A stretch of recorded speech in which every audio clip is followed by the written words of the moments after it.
Бүгінде қазақ киносы дамудың даңғыл жолына түскендей. Себебі жыл сайын бір емес, бірнеше фильмнің тұсауы кесіліп, көрерменге жол тартуда. Биылғы жылдың өзінде киносүйер қауым түрлі жанрдағы туындыларды тамашалады. Бүгін біз солардың біріне талдау жасаймыз. Фарик сказал, вам бабки нужны? Я недолго.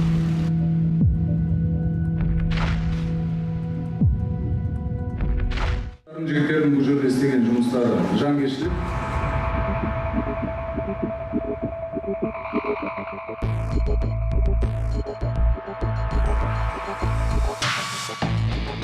Бұрын қалың көпшілікке тек комедия арқылы жақсы таныс Нұртас Адамбай туындыларының жанрын өзгертті.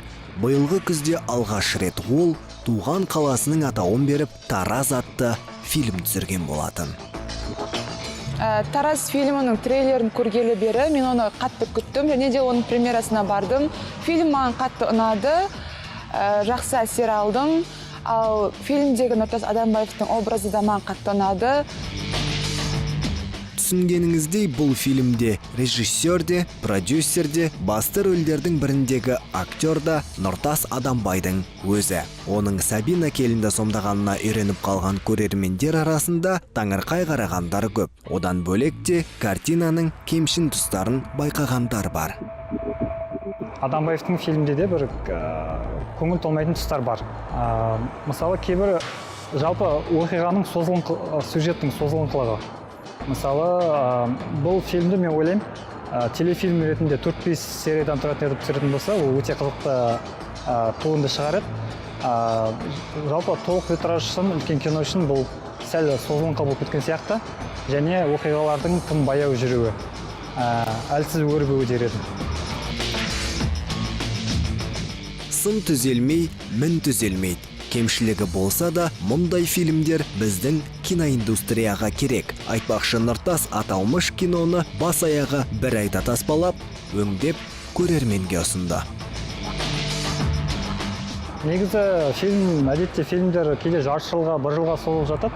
Бірақ бюджеті толық болса, жеткілікті мөлшерде болса, командасы жақсы дұрыс жинақталған болса, ол режиссердің өзінің несі деп ойлаймын, мәселесі деп ойлаймын. Ол егер бір айдың ішінде түсірем деп өзіне мақсат қойса, демек ол соны орындай алатын болып тұр.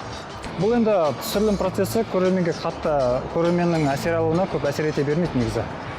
Ол енді режиссердің өзінің шеберлігіне байланысты. Мысалы, режиссер ол фильмді 10 жыл бойы түсіріп, көрерменнің көңілінен шықпай қалуы да мүмкін. Тараз Нұртастың криминалды драма жанрында жасаған тырнақалды туындысы. Тәжірибесі текке кетпей, өз көрермендерін тауып, қазақ киноларының саны тағы бір туындымен толықты. Жыл сайын қазақстандық фильмдердің саны артып келеді. Санмен қатар сапада назардан тыс қалмауы шарт. Ал Адамбаев мырза болашақта тағы қандай жанрда көрермендерін таңғалдырады екен? Бұл да болашақтың еншісінде. Абай Түзелбай, Ильхам Аюпов, Жаңа күн.